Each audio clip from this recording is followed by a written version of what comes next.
Alrighty, in this tutorial we will go over how you can use the Unreal Sensei Auto Landscape material, how to customize it and use all of its features in detail. That's how you don't feel lost when you're using this auto material. Because I feel like this is the biggest issue with landscape materials that I've noticed in the Unreal Engine community, is that they're very confusing. They're organized in weird ways where only the original creator of the material would know how to edit it. And that wasn't the point of this material. The point of this material was to make it customizable. That's how you can copy and paste it or even create your own material built off of this one. So I hope you enjoy this tutorial. We will go over all of the features. And in case you don't know, Unreal Engine 5 is coming out soon. I think it's important to keep up to date in the world of Unreal Engine, which is why I created a weekly newsletter, the Unreal Sensei newsletter. So I hope you can subscribe, link in the description below, and stay up to date in the world of Unreal Engine 5. Now, without further ado, let's jump into it. This is what you should see when you open up the Auto Landscape project. Please, please, please make sure you unzip the project before you open it. If you don't unzip the project, then all you see is black right here, and all the folders will be gone. So I've had so many people complain saying that the project is empty. That's just because they didn't unzip it. So first off, I just want to make it clear that I'm not lying when I say that there's a one-click solution to hiding texture repetition. If we look down right now, we'll notice that, hey, there is no texture repetition on the grass, and we can bring that back. So I'm going to click on the grass, and let's go open up our example landscape right here. And down here, since I know grass is B_material, we have use cell bombing. If I unclick use cell bombing, we will see that we bring back that texture repetition. This is what it was before, and with just literally one click, no setup, that texture repetition is completely gone. And if you don't like how it looks right now, you can change the cell scale and see what the best option is. I'm gonna go reset that real quick. So basically what texture cell bombing does very, very quickly is if we open up this texture that's using, basically each cell will offset the texture just a little bit. So each cell will kind of move the texture around, which helps randomize our textures. And this works great for natural assets like dirt, grass, cliffs, but this doesn't really work for like synthetic textures like brick or wood boarding. So make sure you only use this for your landscapes. And if we look through all of the different materials that we can add to our material landscape, we can see that they all have the option at the end to use cell bomb. So you can use cell bombs with all of these. There's just one downside to using cell bomb, and that is if we go to lit, optimization, shader complexity, and then if I turn off the cell bombs right now, so let me go turn off the cell bomb for A, and then the cell bomb for B, material A and B. So the more cell bombs you use, then the worse performance you'll get out of the shader. But I think it's worth it because of how great it is. So I'm going to turn on cell bombs again. Now it is time to briefly go over how this material is organized and what all the different parameters can do. So we'll just go through all of these like a very high level, how to get started, and then we'll go over the nitty-gritty of how the material is actually created. Now when we have, if I collapse all of these right here real quickly, we can see that we have A material, B material, C material, D material, and E material. You can think of each of these material as a material within a material. So the A material should, if you want to use the auto landscaping features, is basically your cliff material. So these materials are the really sharp angles you see on the mountain right here. And the next one is, we go down here, the B material. This is basically your grass. This is your flat land. And the next one is optional C material, which would basically be your dirt. So it's like the in-between. If you don't want to like sharp transition between grass and cliff, you can add another material in here. And we'll notice with all of these materials, they have the exact same parameters.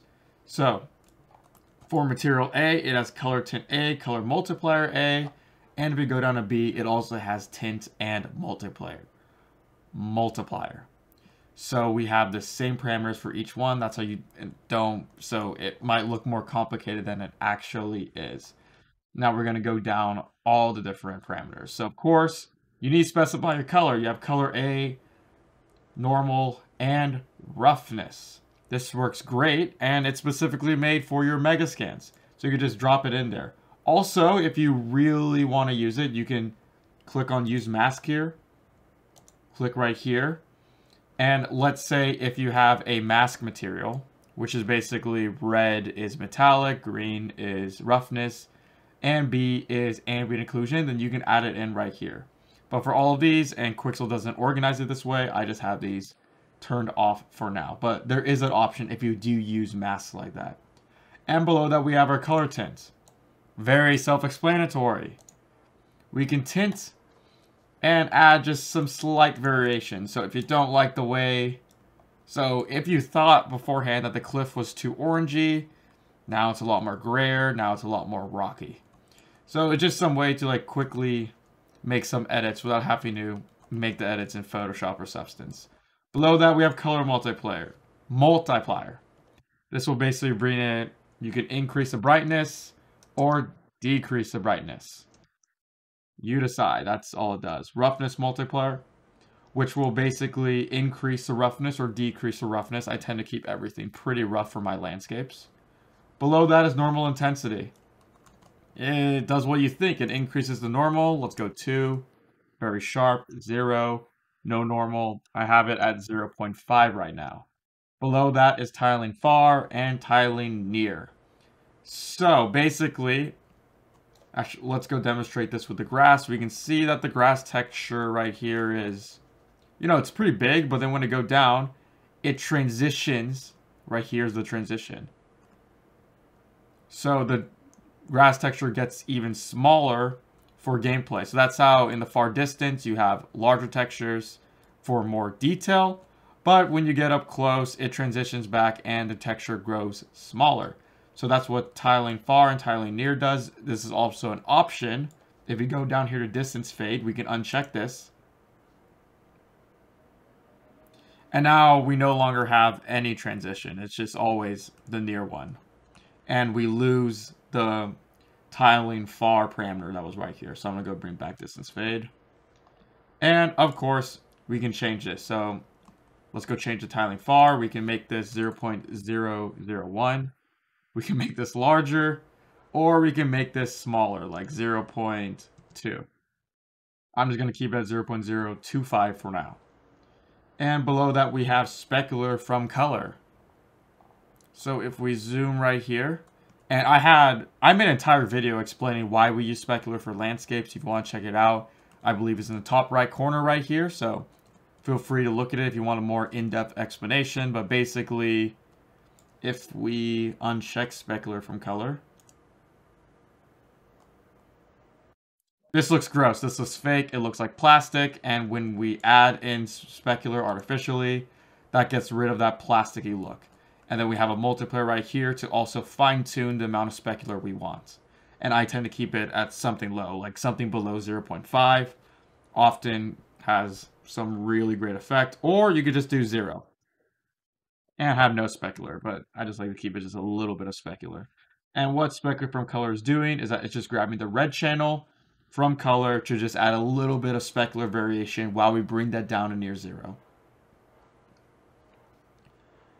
So yeah, those are pretty much all of the main parameters of our materials that we have. We have, how many materials? We have 1, 2, 3, 4, and 5 different materials that you can add and you can paint onto your landscape. And we'll go over painting in just a bit. And below all these materials, we have material_cell bombing, which is, as already said, is that amazing feature that automatically gets rid of that nasty pattern without having to do anything fancy, which is great. Now, the cliff material has something very special on it, and that is triplanar projection, because oftentimes, let's go up to A, we see A underscore material underscore projection, we get some texture stretching on landscapes, especially at very sharp angles like here. So what this does is that it just reprojects the texture on the sharp angles. That's how we don't get that nasty texture stretching. And I think, let's go see if there's anywhere where we can demonstrate this. So I'm going to go turn off use triplanar projection. Let's see. Okay, so let's turn on, off, on, off, on. So you can see it's making a slight difference. I think right here it's most noticeable. So let's actually go into unlit. So this is with it on and this is with it off. So as you can see, when it's off, that's some very nasty stretching. There's nasty stretching going up and down right now. And then when we turn on, use triplanar projection, that disappears, which is great. And in case you're wondering, this example map, yes, it does come with a project. I highly encourage you to just go through and just play around this example map. This map is meant to be experimented with. Okay, so those are the main parameters. Now let's go down to the special parameters at the very bottom down here that start with Z. So we have Z underscore distance variation. This is basically the different variations that you can have when you're looking at a distance. So I have it turned down pretty low right now. Let's go bring up the coloring amount to like 1. And what this is doing is, if we have it right here, you can see that there's a small texture. If we open this up, let me go out of here. If we open this up, we can see that it's just some slight variation of color that I am overlaying onto the landscape here. So this could just add just a little bit of variation to your landscape that could just add just a little bit more realism, get rid of that uniformity, which is what we want in landscapes. We want to look real. So I'm just going to bring that back down to 0.4. And you can turn off these features right here. So if you don't like any color, if you don't want any color, you can of course make it 0. Or to save on texture rendering, you can just uncheck it right here and get rid of that with just one click.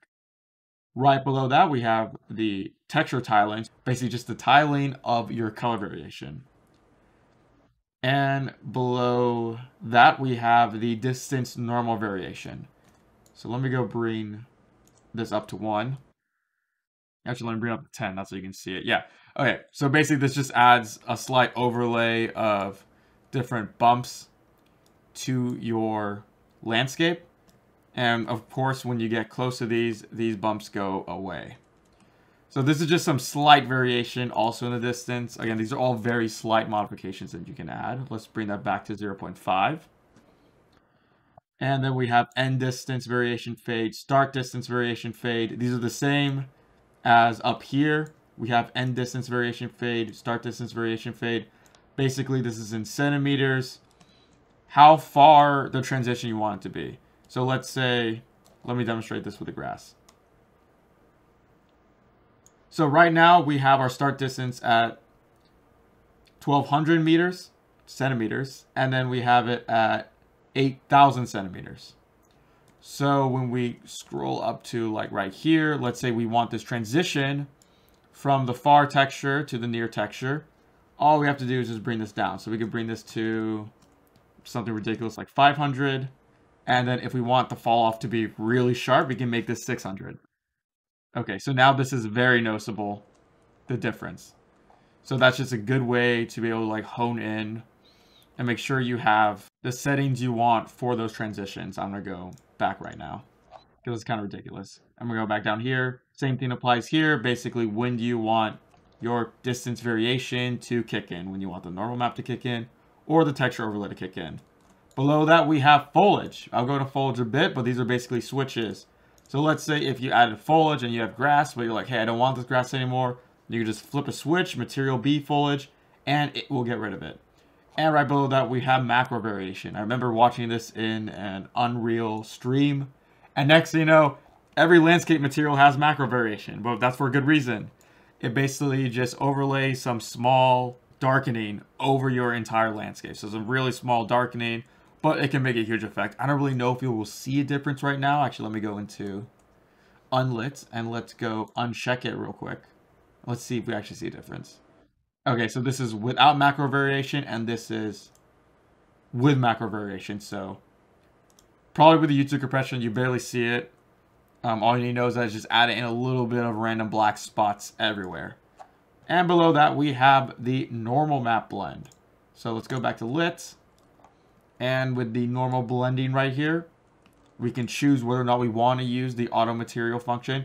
Basically, by default, this will blend between material A as the cliff, which is the sharp angle, and material B as the flatland, which is your normal material of your cliff. Or you can change the angle of your grass by just going here and changing it like this. So now we have all cliff. And then if I bring this back, we can slowly bring back the grass and bring that to right there. So now we have all grass. So if we just go back like this, this is what it is by default. You can also adjust the sharpness here, which is kind of like the fall off.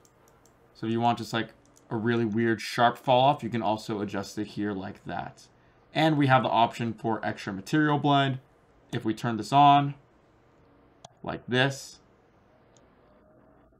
nothing will really change. That's because we get some more options here, but basically this will allow us the ability to have a transition material, and that transition material would be C right here. And we have use normal map blend option. Basically it's blending with the normal map. So if we go in right here, we can see that the grass is kind of going on top of the rocks based on the rocks normal maps and the grass's normal maps. It makes it look really realistic. If I turn this off, then we just get your normal kind of fall off normal map. So like this. So this is like optional. If you want to use normal map blending, you keep that on or off. I tend to like it on because this does look kind of unnatural because it's just kind of like a weird fade going in and out. If I turn it back on, then we do get some natural transitions going on and it just looks a little bit nicer. Now it's time to go over virtual texture blending, aka how you can get your static meshes to look like they're coming out of the ground. So no more are those harsh transitions you always see in a video game when like a rock or cliff is on the ground. Now we can show that ground slowly seep into the object, into the rock, and give it a nice natural transition. And it's already done for you within this landscape material. Also, don't forget, if you want to go more into depth into virtual texturing, I created an entire tutorial on how you can create this from complete scratch. But for the purpose of this landscape material, I already made it for you. But if you want to check out that tutorial, there should be a link somewhere right there. Okay, so within the example map, you notice over here, we have some words. If we fly over here, or if you're lost, you can press 2. I bookmarked this location. This is an example of this material's blending features with Megascan assets. And the Megascan assets were barely modified. Basically what I did was that under Auto Landscape Materials, we have this MF_VT ground blend. If we open this up, we can see it's kind of complicated, but basically what this allows us to do is that I can drag this material function into any material, and that will give it the ability to blend perfectly with this landscape. So for example, what I did with the Megascan asset right here, if we open this up and open up the default Megascan material, we can see that nothing changed except I added that function right here at the very end. And what this did is if I open up the material instance, it gave me all these features down here. So I can control how much of the landscape is on the rock right here with like the fall off. So I can make this a large fall off or a really sharp fall off. I can also change the height of this. And I can remove the sides to avoid some of that texture stretching right there. So that's why I added in that option. You just press it and the texture stretching is gone. And I also added dither temporal AA, which if we zoom up here, it just slightly dithers the texture a bit, which makes it blend in just a little bit more. But that's optional. You may or may not need to use that. If you do decide to use Dither Temporal AA, make sure in the main material that it is changed from opaque to masked right here within the blend mode. So make sure you change it there if you want to use Dither Temporal AA. But really, you can get nice results without it. So we can disable it right there. Alright, also, now everything disappears. So let's go back into MS_default and change it from masked to opaque. And let's press apply. So now we should be able to get that back. Okay, now we got it back. Now, we also have use noise texture. So if I click on this, this just adds a little bit of scrunch up. Just it makes it fall off a little bit more natural. So I'll just disable that right now. Alrighty. And then we have 2 virtual textures. You need to specify what virtual textures need to be used. Now we're going to go over how you can set up this material from complete scratch. So we will start off with only one landscape, and then I will go over my process of using this material, setting it up properly, getting all the textures in, and starting with the virtual texture blending. So that's how you're not lost when you're trying to apply this to your own world right now. Okay, so I am in a very basic level right now. You don't see anything right here, but we can see in the world outliner, all we have is one landscape. So if we go into brush wireframe, we can see what our landscape looks like. So let's go through the process. If this was in another project, I would have to migrate our landscape master material. To do that, all you have to do is go to auto landscape, go to materials, and we'll have the 3 main materials right here. You want to select all 3, right click, go to asset actions, migrate, and then go to the content folder on your computer where the project is you want to use this material in. Now, I already have everything in here, so we're just going to keep it as is. As we can see, we have the auto landscape, which is basically your simple landscape, and we have the optional auto landscape underscore height, which basically also adds height blending in between the layers if you really want to use that. And then we have MF underscore VT ground blend, which I will go over in just a bit. So, first off, what does this world need? It needs a sun. So, directional light, drag it in. Boom, we got our sun. Now what does it need? It needs atmosphere. So, we're going to go sky and atmosphere. We're going to drag this in. Atmospheric fog is going to be deprecated. That's the old way of doing it. This is the new way of doing it. And this is amazing. So, I'm just going to drag it in. We notice that there is no difference. That's because I need to select a directional light and tell it to use atmospheric fog. So I believe if we scroll down, we should eventually see it. There it is.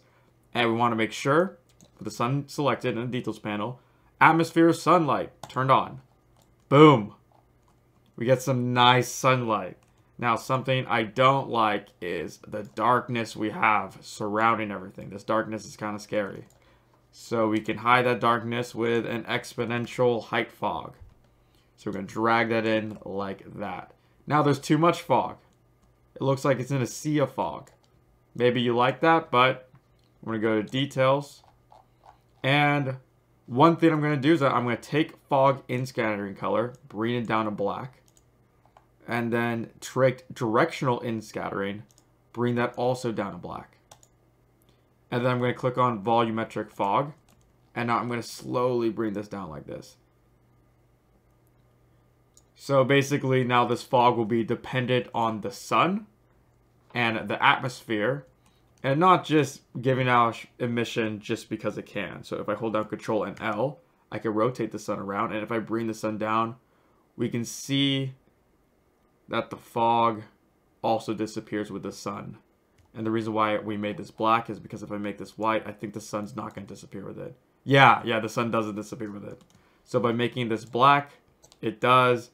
If your project doesn't do it, if it's still not disappearing, or if the fog just disappears when you make it black, make sure you go to Settings, Project Settings, type in Fog, and make sure Support Atmospheric Fog is selected, and Support Sky Atmosphere Affecting Height Fog is also set to true. So make sure both of these are set to true.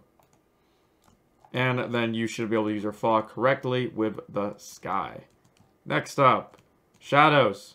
Pitch black, that's not realistic. Let's get some light on the shadows.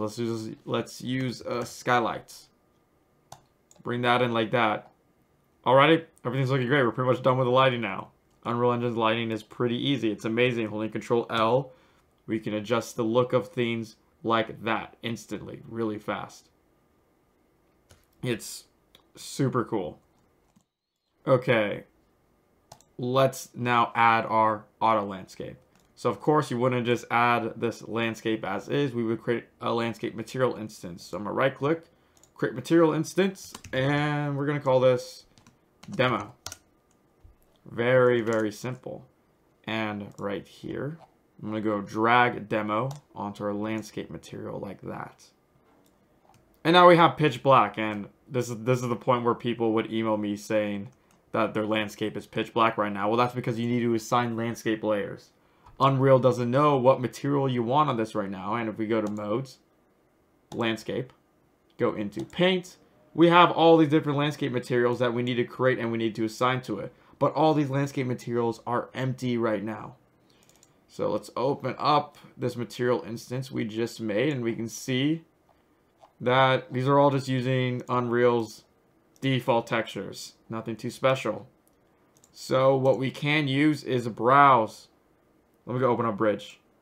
We can browse any of Bridge's thousands of different assets. Take any of these in here, download any of these, and make sure you have a color map, a roughness map, and a normal map. That's all you need for this material. And merely bring it into Unreal. If you don't know how to, I have a beginner tutorial series that will go over how to do that.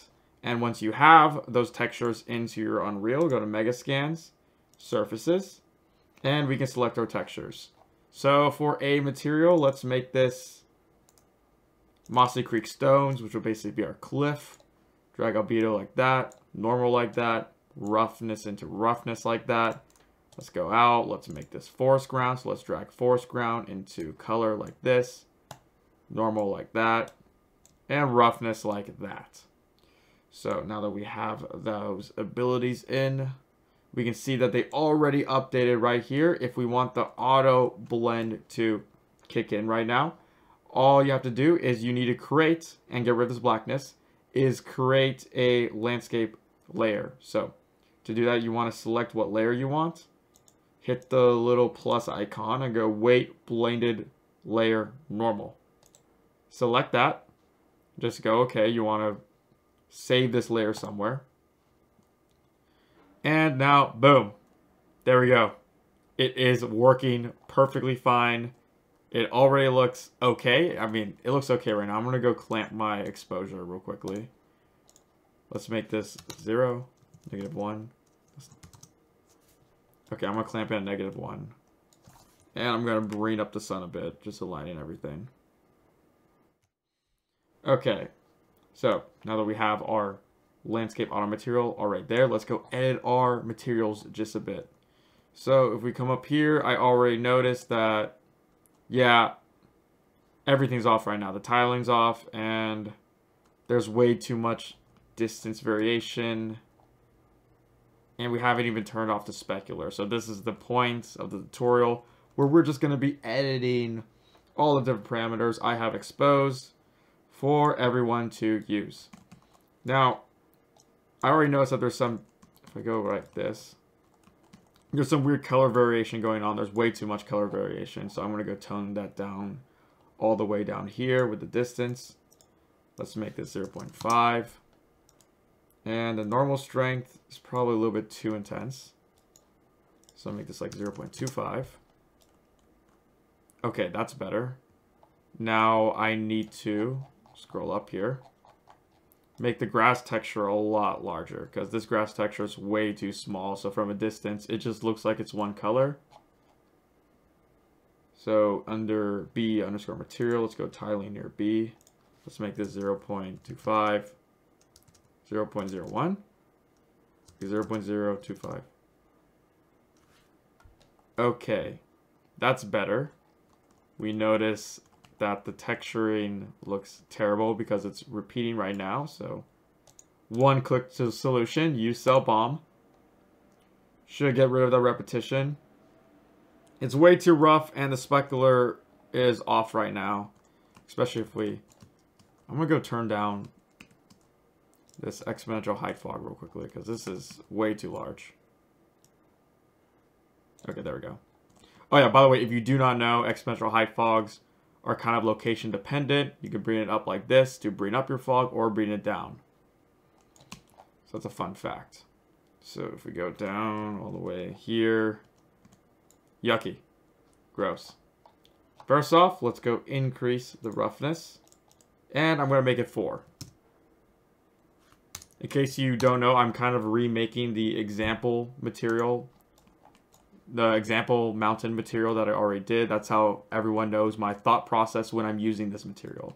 And then I'm going to go specular from color B is already being used, but we need to turn down the specular. So I'm going to make this at least something below 0.5. Let's go 0.2. Okay. Okay, now this is starting to look good. Now it's starting to look like an actual landscape. And over here, yeah, this looks gross. So we're going to change our cliff tiling real quickly with, let's go tiling near 0.01. Maybe that's a little bit too strong. 0.02. 0.03. Okay, 0.03, but now we're noticing that there's texture repetition. So we're going to use U-Cell Bomb.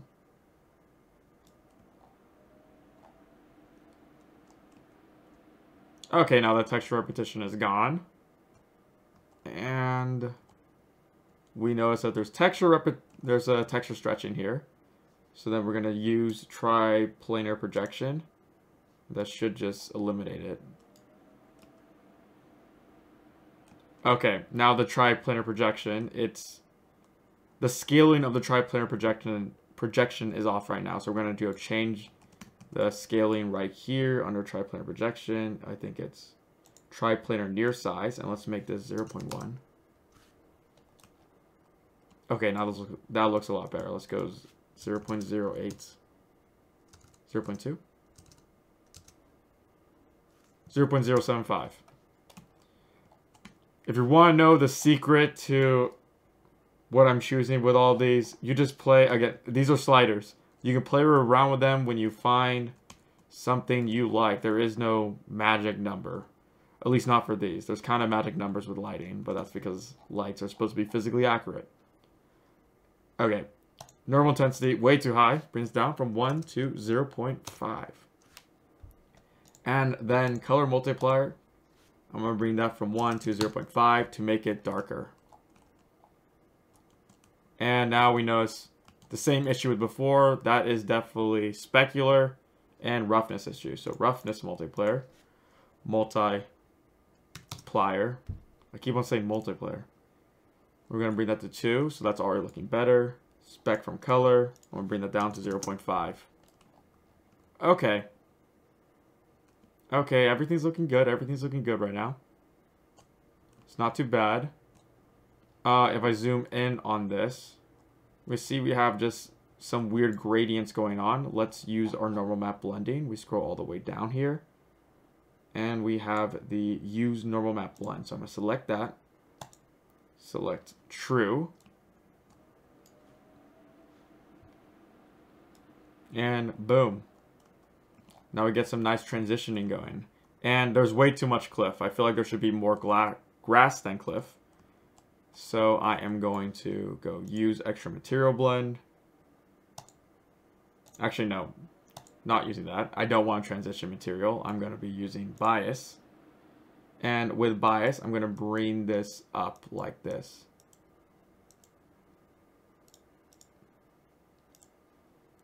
Bring it up like this. That was a glitch right there. It was using the extra material blend, but we got it deselected.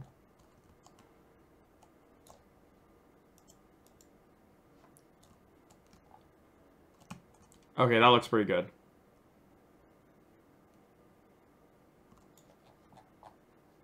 Okay, so now we I'd say that's pretty much the gist of using a material like this. I think it's important now to go over painting materials.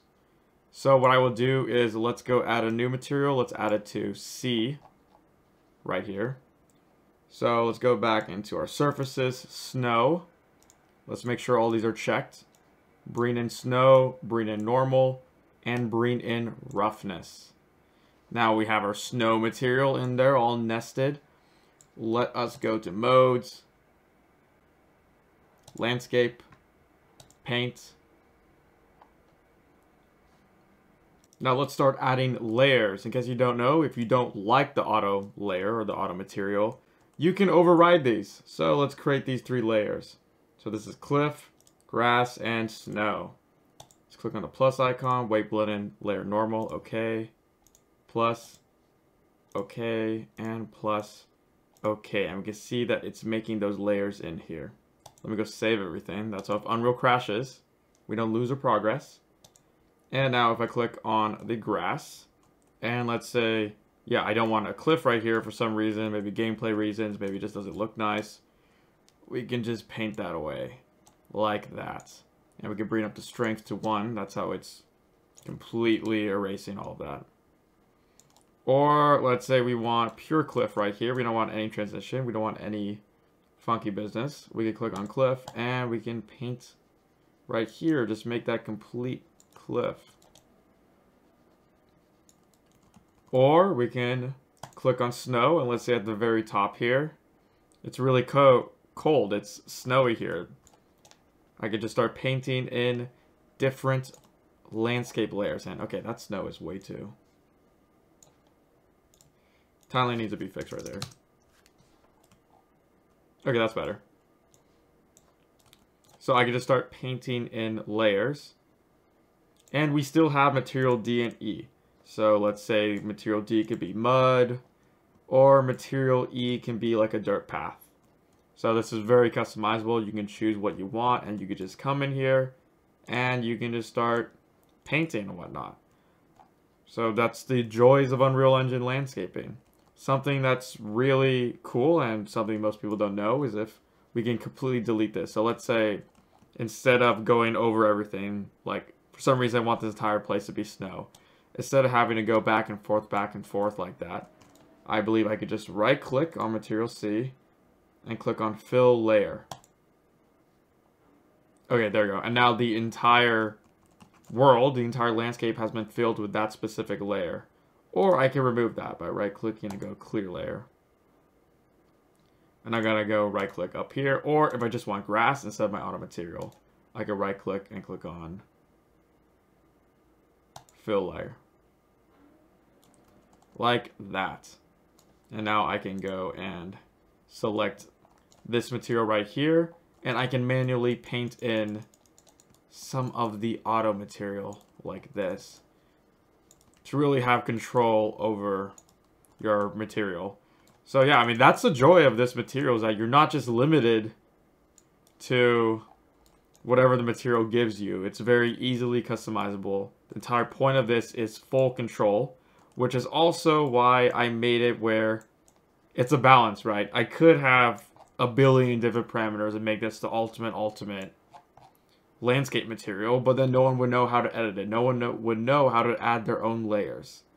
And that wasn't really, the point was to find a nice middle ground between what's complicated and what's customizable. So people can like just take this material and make it their own. And we'll go over that in just a bit. Okay, let's go over how we would use virtual textures. So, just as a reminder, I have an entire tutorial on virtual textures. I highly recommend you check it out before you watch this, just because I'll be going over this pretty quickly, but I'll go over the gist, like the main points that you need to get started with texture blending. So, first off, we need to actually create the virtual textures. We can do that anywhere. Just within my content, I'll go right click and let's make a new folder. Let's call this virtual textures. Let's go into here, right click, go into materials and textures, runtime virtual textures. Let's call this VT_height, Control W, and let's call this VT_height col for rough and spec, which will basically be our material. And let's save both of these. And make sure within settings, project settings, virtual textures is enabled. Because then if this is unchecked, then you won't be able to use virtual textures. Alright, so within col rough spec, let's specify that this is base color, normal, rough, and specular, and does it by default. Also by default, this is 256. I think that's a bit too low, so I'll bring that up to 10, which will make it 1024. Same thing with the height. This is 256. I'll make this 10. And now that we have both of the virtual textures, we need to specify the boundaries from which the virtual texture will read our landscape. And we do that with the virtual texture volume. So within place actors, let's go to virtual runtime virtual texture volume. I'm going to drag that in right there. And instead of scaling this up, I'm just going to go drag. Let's start with col rough spec. I'm going to drag it into here. And with the picker icon right here, I'm going to select this, and then I'm going to select my landscape, and then click on set bounds. What this just did is that it created the entire bounds around my landscape automatically. So I didn't have to scale this up and tell Unreal manually, like, hey, I want my entire landscape to be captured. Nope, Unreal will just scale it up for me, which is really nice. Now I'm going to press Control and W with the runtime virtual texture selected to create another one. And now this is going to be the height. So I'm going to drag in height just like that. Now I need to specify in Unreal that this landscape is the one that these virtual boundaries of the textures should capture. So I'm going to select my landscape, go all the way down, and oh, we can already see that these are here. These should be empty because I copied and pasted this from the old example, but pretend these are empty. We should see virtual textures and draw in virtual textures. I'm going to add the plus icon twice and drag in rough col spec and then drag in VT underscore height. Now what I need to do is, okay, we notice right here that both of these are color. That's wrong. And within VT underscore height, I should have changed this from virtual texture content to world height. So this is world height, and this one is base color, normal, roughness, and specular. Okay, now I want to find the asset I want to blend with this landscape. So for example, we're just taking the basic, just some basic Megascan assets. I'll drag it into here like this, and nothing is happening. So basically what we want to do is that we want to get this little material function right here, mf underscore vt ground blend, and I want to open up whatever object's material function or material it has, and then open it up again. And then you want to drag mf underscore vt ground blend right here. So at the very end of the material, you want to drag and just place it there. Now, if the material looks something like this, make sure that all of these are connected into a material attribute. So we want to do make material attributes. So basically, you're going to move all the connections from here to here. And then once it is like that, we're going to go into our material details and then click on use material attribute.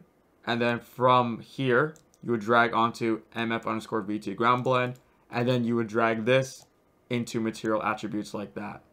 So that's just a case of material set up in a different way than using material attributes.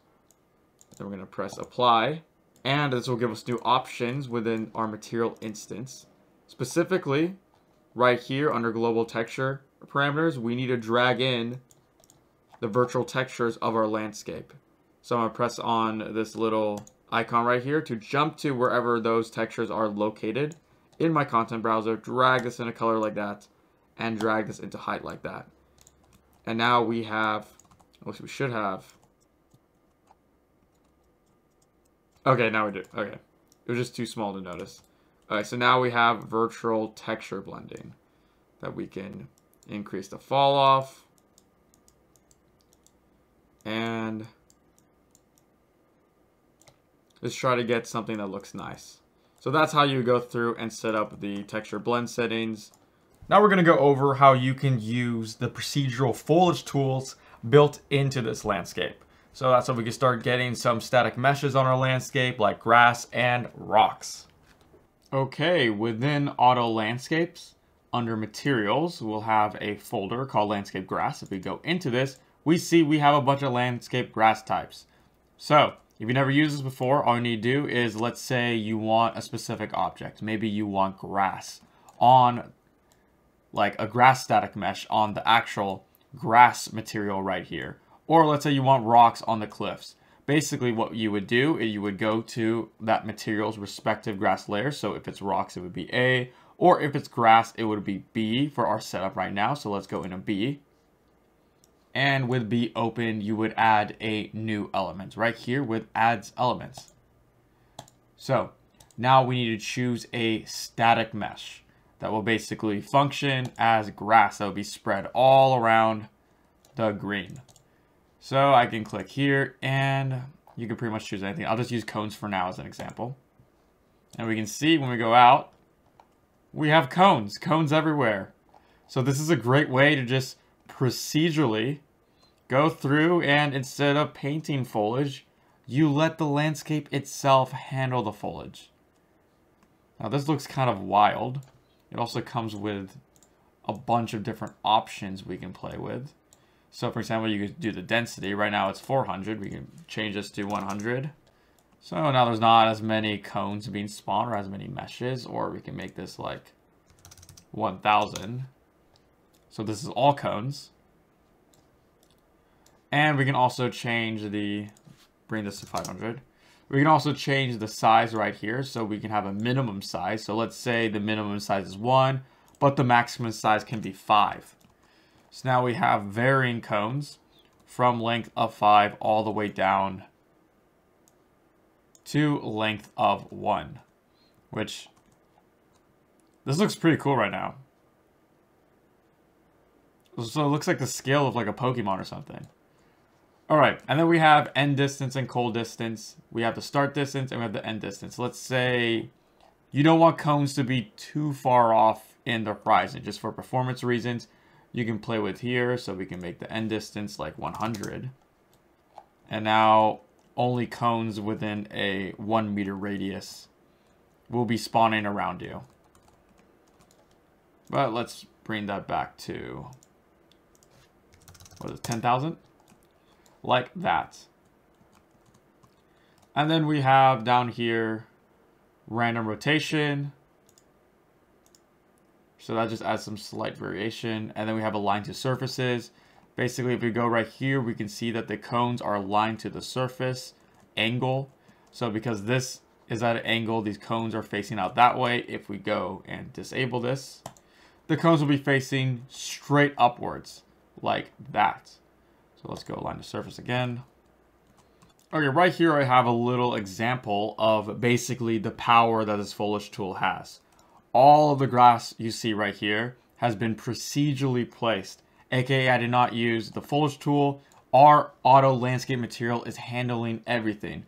And we can see right here, if I bring up foliage_B, that we can see all the different meshes and all the different options you can customize and make your own procedural ecosystem, which is so cool. And to just show you what the switches do that I was talking about beforehand, if I go here, and I know that this is B since this is only spawning on the grass, and I like to use material B as my grass layer. If I deselect material B foliage, we get rid of all that. And then if I reselect it again, we can bring it all back. So basically that's what that switch does. It just turns on and off the procedural foliage. And finally, let's say you want to disable this foliage, but only in like a particular area. So like a road, or maybe there's a house somewhere and you don't want the foliage growing into it. Well, very simple. All you need to do is go into your landscape, and within paint, if you scroll all the way down, we see foliage remover layer. And this is very important. When you're about to make this layer, when you press on the plus icon, instead of saying or pressing weight blended layer normal, you want to click on non-weight blended layer. So make sure you click on that. And after you click on this, let's hit OK. And make sure this is selected. Now with strength at 100, we can manually paint away the foliage where we don't want it. So like, I don't want it there, or maybe here. And yeah, so it just gives you like another extra level of control, which is pretty great. Now it's time for the fun stuff, and that is how to customize this landscape material, build on top of it, and make it your own for your own specific needs. That's how you're not just limited to all the material parameters. You can add your own parameters and make it special to whatever project you are making currently. Now it is time for the tricky part, and that is actually opening our material and showing how the material was made and how to customize it. And if you notice, all the way up to this point, I think we're almost an hour in right now, I haven't even opened up the main material yet. And that's on purpose. If you can just skip this part right now. If you never want to open up the material or see how it's made or customize it, then you don't need to even watch this part. And that was the point of the material, was to kind of abstract all the easy stuff. That's how you, the users, can create epic landscapes without ever having to go through the fuss of actually creating the material itself. But for all those people who want the technical knowledge and want to know how to customize it, then let's go and open it up. So we just double click on where it is. If you don't know, the main material is located in Auto Landscape and under Materials. So here it is. It might look pretty intimidating, or it might look pretty surprisingly simple. I think it depends on the person right now. So let's start from the very left, and we're going to work our way down until the very end right here, which is the output. Also, keep in mind, a lot of the functionality here I've already explained in past videos, so I'll be linking them in the top right-hand corner here. So if you want to go into more in-depth into something, then you can check out those videos. So at the far left here, we have where our materials are. This is material A right here, B, C, D, and E, and we've already been using them. So we'll go into them in just a bit, but just know that right here are where the materials are located. And if you notice with A, we have some extra nodes right here. This is basically the triplanar option. So we have use triplanar projection question mark. This is basically what would give us that power. And I only have it on A because pretty much A for me and for the auto material should be your cliff material or your really sharp angle material. So it would make sense to have projection in A. It wouldn't make sense to have them in all the other materials. So right after that, we have the slope blending. So here is where the material blending is. This is where the auto material is actually being made. So we can see that we're blending this material. So we're blending A with B, and we have the option to also blend C if need be. So that's what all of these nodes here are doing. If you want an in-depth explanation, I've already made a video on auto landscapes in the top right-hand corner. We're going to detail how you can make these specific nodes that you see right here. Now, after that, we actually have the layer blend. This is what tells Unreal that, hey, this is a layer landscape. This is what gives us the ability to actually be able to paint our landscapes. So we can see we have material blend. That's what's called right here. We call it material blend. Then we have A, B, C, D, E, and foliage remover. All of these are seen here, except the foliage remover. That is seen down here, but it's using the same node. Now, right after that, we have the macro variations. Again, some of these techniques that you see right here of hiding texture repetition has already been gone over, except the cell bombing. That was pretty new, but you get top right-hand corner if you want to know more about what macro variation and what these things right here are actually doing or how to make a distance blend. But then this is the distance variation. This is our normal distance, and this is our overlay distance. And right below all of these is the virtual texturing. At this point, after the macro variation, is when we will take our landscapes and capture all the data that has already been put into it and put that into any runtime virtual textures if we are using that. That's how we can get that really nice blending you see right here. And yeah, then after that, after all of these, we'll just feed it back into the output. And below all of this, we have the foliage remover. So this handles all of the foliage right here. So we have our switches at the very end of the foliage remover. And then we have some math. This math isn't actually that complicated. basically, I also want the foliage to spawn even when we are using the material blend. So what I'm doing is that I'm taking the output of the material blend and using that to specify right here where the B foliage or the A foliage should go, if we are doing it that way. And then we have the foliage remover right here, which is, as talked about beforehand, will just remove your foliage. So that's a very, very high level introduction to this material. Now I think it's time to go into the nitty gritty of what some of these material functions do.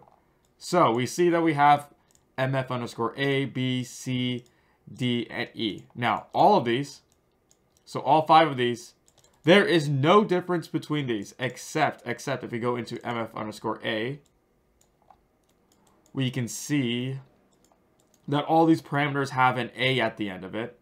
So we have distance fade A, end distance fade A, tiling A, mask A, roughness A. And also the groups start with A, so A underscore material. And then if we go to B, we can see that there was no difference. These are the exact same, except with B. Now instead of saying A, we're saying B. And then instead of group A underscore material, we're using the group B underscore material. So that's just to tell Unreal Engine, and that's because if you don't know, if you have 2 parameters, let's call this param, and then if we have another parameter, let's say MF underscore A, and we call this one param, then basically Epic or Unreal Engine, they will treat both of these parameters as the exact same thing. So we can't have just a start distance variation fade with no B or no A, because then all these materials will just treat that as if it's one. So we need to specify that, hey, these are unique parameters. Don't combine the parameters you have right here. So that's what we're doing. And now we're going to go through a little explanation of what's actually happening in these material functions. So of course we have the material blend. This will basically tell us whether or not we want to blend a material with a material that's up close to the player or a material that's far away from the player or camera. And we control that right here with the distance blend and the tiling blend. And then we can see it feeds into, we have a couple of options for images. We have our color and we have the mask. That's if you're using a mask. Now by default, all of this is not being used, because we're just going to be using a roughness texture, since that is by default what Megascan uses, and this material is foremost should be used with Megascans. And then we have a normal, and then we have a height. So the height isn't being used in M underscore auto landscape right now. But if we go into M underscore, let me go leave this. If we go into M underscore auto underscore landscape height, and we go into it like this, we can see that this is the exact same material, except now within our layer bend, we're also taking into account the height.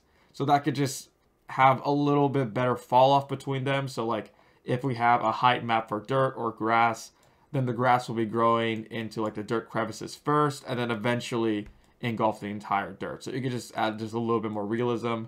But this is optional. Sometimes I use it, sometimes I don't. So that's why I separated it out, since oftentimes we don't even have access to a height map. So for this material right here, this height is being used. But within this one, which is our main material, height is not being used right now. So that's what the height is. All of these textures right now are being fed into 2 nodes. And that is distance cell blend, which if we go into it, is using Unreal's built-in texture cell bombing. So that's how we're able to get rid of those nasty texture repetitions. So this is where the magic is happening. And it is also using below here MF underscore distance texture blend, which is just your normal distance texture blending. So basically in here we have the use cell bomb, and all of these have the same use cell bomb, where if we're going to use cell bomb, then instead of using here the really basic distance texture blending, it will use this instead. And then we have some extra options here. So we have color multiplier, color tint. We can add an ambient occlusion if and only if you're using a mask. So if a mask does have ambient occlusion, congratulations, you can use that. And also we have specular from color, which is right here, which is, as said before, is grabbing the red channel from this texture and using that as the specular detail. And then we're able to change things here. So this is really, really customizable right here. Let's say we want to add in a desaturation node to our A material. Well, we can by just adding it in right here. So we go desaturation. Let's go S. Let's call this desatfract. Plug it up like this. Press apply. And now if we go back into our main landscape and let's us open the mountain.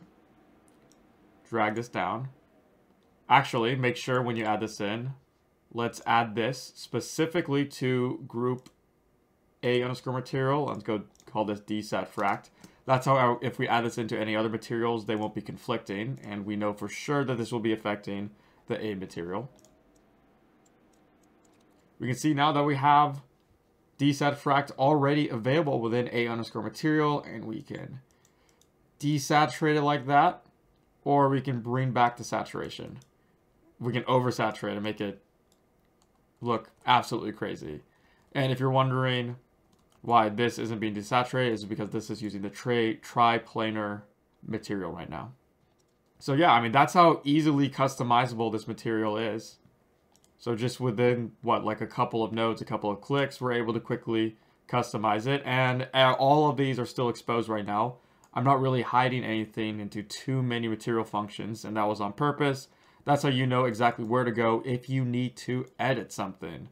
And speaking of triplanar, let me go show you what the triplanar nodes are. I'm just going to go copy and paste these real quickly, because we notice that we do have an issue where in the mountain landscape, if we do saturate or desaturate it, that triplanar projection isn't getting that desaturation. That's because triplanar projection is using the other material function, which is mf underscore a underscore tri-projection.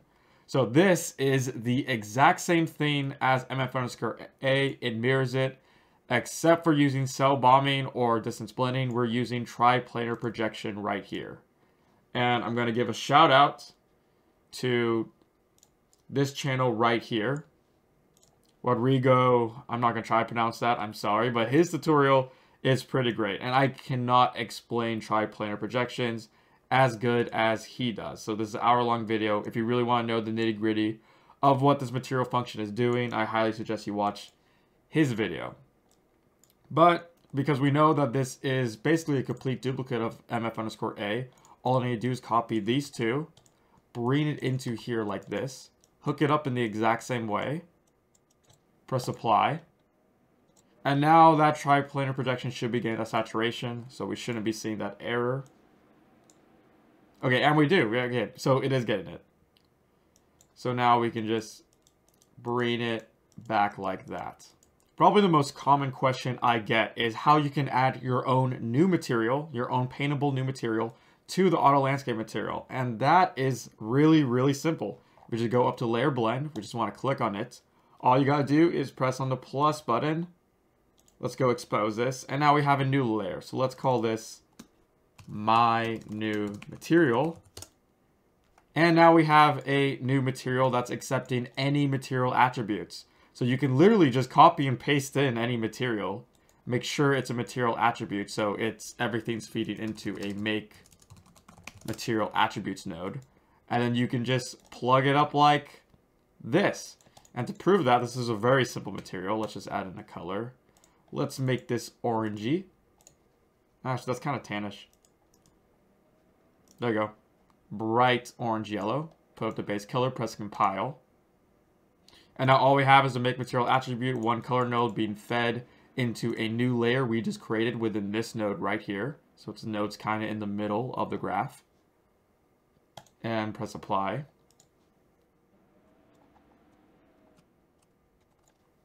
Now within the landscape paint, if we scroll down, we'll see that we don't have a new material, and that's kind of a glitch because we need to unapply and reapply this material we have right here. So I'm going to go out, go to select. Let's go press on this little icon right here. That's what we browse to where its location is. And then we are going to click on this little yellow icon, which will reset the material. This will take our material away from the landscape. So now the material is gone. We're going to save this, and then we're going to reapply it right there like this. So now hopefully this is working now. This is kind of a glitch. Landscape, paint. Okay, now we get it. So we have my new material, which is what we just created right here. And I'm going to click on the plus icon, weight blended layer normal, hit OK, click on it, and now we have a new paintable material as easy as pie, as easy like that. Now we do have, okay, so that was a glitch. I was able to get rid of it if I go to M_auto landscape by just putting a 0 into specular and a 0 into roughness. And then that nastiness did go away. So yeah, Unreal's kind of glitching on me today. But that's fine, Unreal's amazing. So that's pretty much, that's how you would add it. So if you have any materials you want to copy and paste it into here. Now, this is a key. Make sure for all your texture samples that you copy paste into here within your new material is set to shared wrap. If it's not set to shared wrap, then we're going to see some black spots, or we're going to see some weird glitching going on in the landscape because Unreal needs a certain amount of textures. But if we use shared wrap, then we can increase that texture amount. So that's pretty much it. That's a big one. Also, if you want to create your own new texture in the style of MF_A, B, C, D, or E, all we got to do is go to where this is located, which is right here under Auto Landscape Materials, Submaterials, and then we can just copy paste any of these. Let's copy paste MF_E, and let's just call this MF_F. And then you're going to open up MF_F and pretty much go through all of these parameters and rename E to F. And then go down here and rename the group from E to F. So just go through each one painstakingly. I know it's a process, but hey, this is the way you do it. Change the E's to F or whatever you want to call it. Make sure it's just different from your other material functions. That's how they're not conflicting with each other.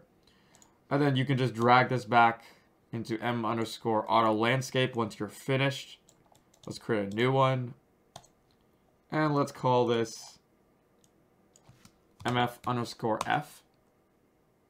Or let's call this a material_F. And then we're going to hook it up like this. And press apply. So now we get even a new material F into there just like that. It is literally that easy. Okay, congratulations. This is the end of the tutorial. I hope you will enjoy this asset. Now, don't forget to like, comment, and subscribe to boost this in the YouTube algorithm. And to also hit the bell icon, since I will be doing a lot more of the YouTube community posts.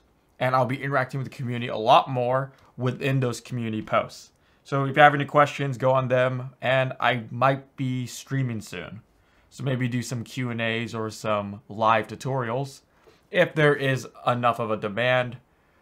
And don't forget to subscribe to the Unreal Sensei newsletter. So, hope everyone's having a good one, and goodbye.